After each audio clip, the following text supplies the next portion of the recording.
Hi guys, welcome welcome welcome to this session. दोस्तों, मैं आ गया हूं आपकी फरमाइश पर ऑन डिमांड अक्षय के साथ। जी हां, Akshay has achieved a target जो इस बार बन गए हैं national topper in the subject of cost and management accounting with 99 marks my friends. आज से पहले ना मेरे पास जो हाईएस्ट था that was 98, but this time Akshay just made it one more to the 99 and believe me, मैं अक्षय को बोल रहा था यार मेरे को पेपर देना होता शायद मेरे भी ना आते, but practically he made it possible. So welcome Akshay, welcome to this session, congratulations on that remarkable feat. Thank you so much. Akshay, आज हम अपने सभी दोस्तों के साथ डिटेल में बात करेंगे। हाँ sir. What made your costing 99, मतलब ये कैसे पॉसिबल हुआ, क्या हुआ, कैसे करा, अब हम इसके बारे में डिटेल चर्चा करेंगे बिकॉज आज ये बहुत सारे लोग वीडियो देखेंगे और उन सबको एक कहीं ना कहीं इंस्पिरेशन मिलेगा और जनरली इस सब्जेक्ट में कुछ ना कुछ प्रॉब्लम्स भी होती हैं, तो वो हम डिटेल में आज इस वीडियो में डिस्कस करने वाले हैं। दोस्तों, मैं आपको बता दूं, along with this 99 marks he has secured AIR also। जी हाँ दोस्तों, so believe me everything is possible। stay tuned to this, पूरा का पूरा वीडियो देखना ध्यान से, तभी पूरी बात समझ में आने की। चलो, so let's start that discussion। Sure sir। Akshay, you have been associated with Unacademy for the subject of cost and management accounting। तो अक्षय, हम स्टार्टिंग से पहले जर्नी समझते हैं आपकी, how you had the entire journey. अगर मैं एक ब्रीफ में बोलूं आपका जर्नी कैसा रहा, क्या हिकअप्स रहे एंड सो ऑन, तो all yours. Alright sir. So costing की जर्नी ऐसी थी, टॉकिंग नॉर्मली क्लासेस हुई, लाइव क्लासेस की सारी, उसके साथ में सेल्फ प्रैक्टिस थोड़ी थोड़ी हो रही थी तभी, but once I completed the classes then it was complete self study. I solved more than 800 questions of costing. Sunil sir की जो बुक है, जो वो क्लास में शेयर करते हैं नोट्स, वो 3 से 4 बार सॉल्व किए हैं सारे। It was a team work between sir and me. Sir ने सारे कॉन्सेप्ट्स क्लियर किए एंड मैंने उस पर सफिशिएंट प्रैक्टिस करके वो कॉन्सेप्ट को इनकलकेट किया। It was a team work as Sunil sir always says. चलो ग्रेट। अक्षय, हाँ सर। जनरली क्या होता है जब बच्चा इंटरमीडिएट में आता है तो सबसे पहले उसको मिलता है accounts. He is bit comfortable, चल यार पढ़ा हुआ है, मतलब we have done it in foundation और पहले भी पढ़ा है। देन आता है लॉ, पेपर नंबर 2, वो भी कंफर्टेबल हो ही जाता है बिकॉज वो भी पहले पढ़ा होता है। देन आता है पेपर नंबर 3 हमारा, and that is cost and management accounting, जिसका बच्चे को सी से लास्ट लेटर तक कुछ भी नहीं पता। सो वो सी फॉर कॉस्टिंग जब पढ़ना शुरू करता है तो उसमें सी फॉर कॉस्टिंग में, सी फॉर कॉन्सेप्ट्स में आपकी क्या जर्नी रही, कितना मदद मिला या कितना इंपॉर्टेंट रहा वो? कॉस्टिंग जब मैंने स्टार्ट किया तब मेरे लिए भी वो काफ़ी absurd and difficult kind of subject था, बिकॉज अकाउंटिंग में एक स्पेसिफिक फॉर्मेट डिफाइंड होता है, एक स्टैंडर्ड डिफाइंड होता है। हमको जो भी क्वेश्चन सॉल्व करने हैं, the answers are framed in a way and उसके अकॉर्डिंग मार्क्स दिए जाते हैं। कॉस्टिंग में it's all about concept. There is a question, you have to understand the question, read it carefully and then frame a solution in accordance with the requirement of that question. ऐसा नहीं है कि अगर एक ये type का question है तो उसका यही तरीके से आंसर हो सकता है। There could be dozens of different ways of answering the same question. तो वो डिफिकल्टी मुझे भी आई, but when I attended the entire course, starting के कुछ lectures obviously it was very difficult to cope up with the concepts and with the nomenclature of the language, because जो words है वो भी अलग से, अकाउंटिंग में अलग वर्ड्स यूज हो रहे हैं, कॉस्टिंग में अलग वर्ड्स यूज हो रहे हैं, तो वो सब अंडरस्टैंड करने में टाइम लगा। But after I reached a particular point in the course, then वो नॉर्मल हो गया, because you get acquainted with the subject. जितना उसके ऊपर प्रैक्टिस करेंगे, टाइम देंगे सब्जेक्ट को, बिकॉज अकाउंटिंग भी जब पहली बार पढ़ा था तब ऐसे नहीं वो पहले दिन से ही आ गया। जब उसके बेसिक गोल्डन रूल्स पढ़ रहे थे, बेसिक्स ऑफ अकाउंटिंग पढ़ रहे थे, तब वो भी ऐसे ही बहुत डिफिकल्ट सा ही सब्जेक्ट था। बट कॉस्टिंग में भी वही है, once you start the subject it may seem difficult but with sufficient concept, and जब तक कोर्स खत्म होता है ना, it tends to become your favourite subject. Akshay ने हमें बताया कॉन्सेप्ट्स का कितना बड़ा रोल है। मैं हमेशा बोलता हूं C for costing and C for concepts, and that is how the entire subject is built up. अगर स्टूडेंट कॉन्सेप्ट अच्छे से कर लेता है तो मैं सोचता हूं उसकी आधी जंग तो वहां खत्म हो जाती है। 50% of the work is done. But अब बाकी का 50% कैसे होता है, दैट इज मोर इंपॉर्टेंट। सो अक्षय, मुझे ये बताओ, जैसे भी आपने बोला अकाउंट्स जब पहली बार पढ़ते हैं तो वी फाइंड डिफिकल्टी, उसको भी हमने धीरे धीरे प्रैक्टिस करके करा। सो क्या आपने कॉस्टिंग में भी सेम प्रैक्टिस की स्ट्रेटेजी लगाई थी? हाँ सर, स्ट्रैटेजी वही थी, बिकॉज कंसेप्ट एक बार समझ में आ गए, बट अगर मैं प्रैक्टिस नहीं कर रहा हूँ 1 महीने बाद 2 महीने बाद भले ही मैं सेम कॉन्सेप्ट भी देखूँ तो भी मुझे याद नहीं रहेगा.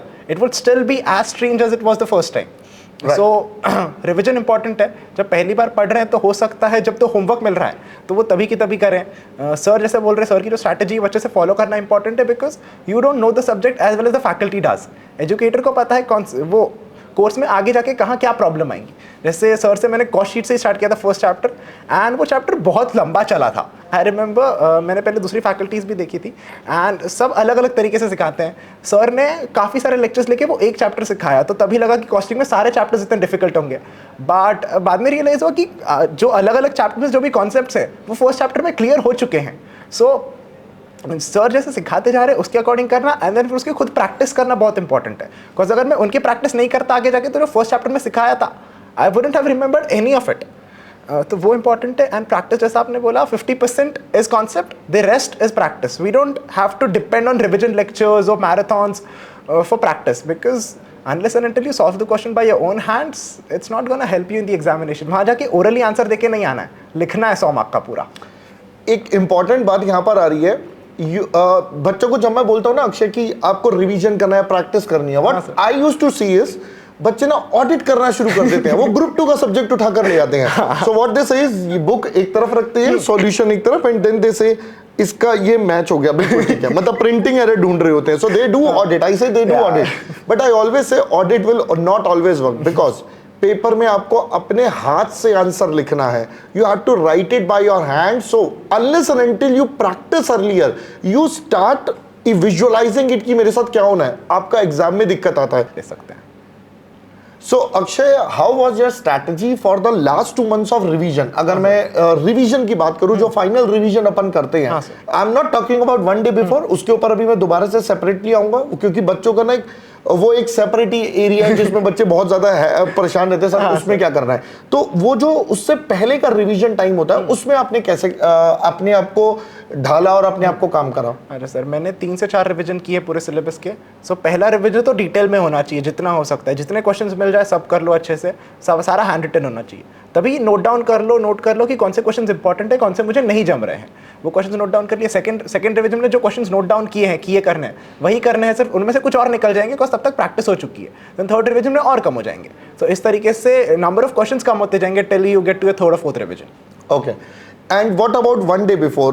What advice do you want to give all the listeners कि 1 day before मुझे क्या करना है so that एग्जाम में जो पैनिक मोड बन जाता है वो ना हो? उसके लिए आप क्या सजेस्ट करोगे? और what your inputs were कि आपने क्या करा था exactly? Alright, so what I did was I went through all the concepts in costing. मैंने क्वेश्चन ऐसा हाथ से ज़्यादा सॉल्व नहीं किए, ऑडिट किया लास्ट डे पे आई वाज लाइक हाँ ये चैप्टर में से 5 क्वेश्चन, ये चैप्टर में से 10 क्वेश्चन सारे सॉल्व करने, because it's not possible. Concepts बहुत ज़्यादा हैं and even if it's possible to solve those 10 questions, वो 10 क्वेश्चन पूरा सिलेबस कवर नहीं कर सकते. कोई ना कोई कॉन्सेप्ट रह जाएगा और बाई चांस अगर वो कॉन्सेप्ट एग्जाम में आ गया तो वो बहुत ज़्यादा पैनिक क्रिएट कर देगा. So it's better if you go through all the concepts on the day before the examination and some important questions जो आपने मार्क किए हुए हैं. Great. Akshay, in costing subject ना students at time feels demotivated कि यार मैं ये क्वेश्चन कर रहा हूँ और मुझे तो समझ ही नहीं आ रहा, बिकॉज कॉस्टिंग के अंदर इतने सारे क्वेश्चंस बन सकते हैं अगर हम प्रैक्टिकली देखें. बिकॉज एग्जामिनर एग्जाम में भी कई बार करता है कि पुराना क्वेश्चन लेकर उसमें कुछ नया ऐड ऑन कर देता है, नया पॉइंट, और उसके बाद बच्चा confuse.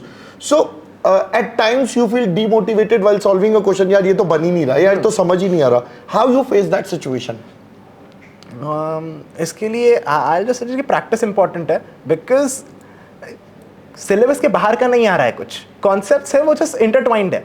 So once you practise enough, ऐसा लगेगा नहीं कि क्वेश्चन डिफिकल्ट है. हाँ, न्यू लगेगा, वो समझ में आएगा, but if you read the question carefully, जैसे अगर मेरी स्ट्रैटेजी, अगर मैं कोई भी क्वेश्चन सॉल्व कर रहा हूँ तो मैं एक बार रीड नहीं करूंगा, सिर्फ I will read the question at least 2 or 3 times, ताकि समझ में आए कि क्वेश्चन की रिक्वायरमेंट क्या है. क्वेश्चन कुछ और पूछ रहा है, मैं सोल्यूशन कुछ और दे के आ जाऊँ, मतलब नहीं बनता उसका. सो कह रही से कॉस्टिंग के अंदर अगर कभी भी आपको क्वेश्चंस में कंफ्यूजन हुआ, so you focused on the question का रीडिंग एक बार और 2 बार, एंड मोस्ट इंपॉर्टेंटली जो मैं हर बार क्लास में बोलता हूँ, क्वेश्चन की requirement. From there you start building your answer. That is how it works, right? चलो, alright. Akshay, what is the tips you want to give to your juniors so that I would say, ध्यान से सुनना, they can break this record.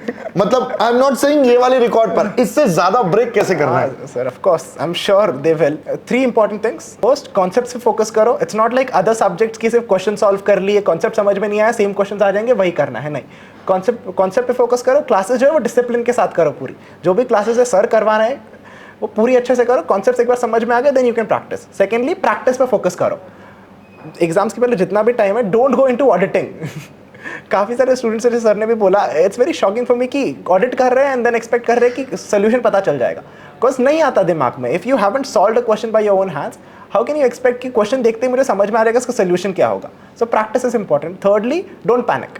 Costing subject नया है, I understand that, I have been through the same thing, but with teachers support and with your practice you will get through it, and trust me, you will break the record. Chalo, that's all friends. So I am hoping next time you will be sitting here along with me and we will be discussing how to score 100, right? आपसे मैं वादा ले रहा हूँ कि आप सब बच्चे अगली बार मुझे 100 का मार्क अचीव करके दिखाएंगे। चलो, thank you Akshay, and once again congratulations, many congratulations to achieve that mark, and I wish you all the best for your future, and final में पक्का रैंक क्या है ना, पक्का फाइनल में भी रिकॉर्ड तोड़ डालने हैं, ठीक है? चलो, thank you guys, and do join an academy and let's crack it.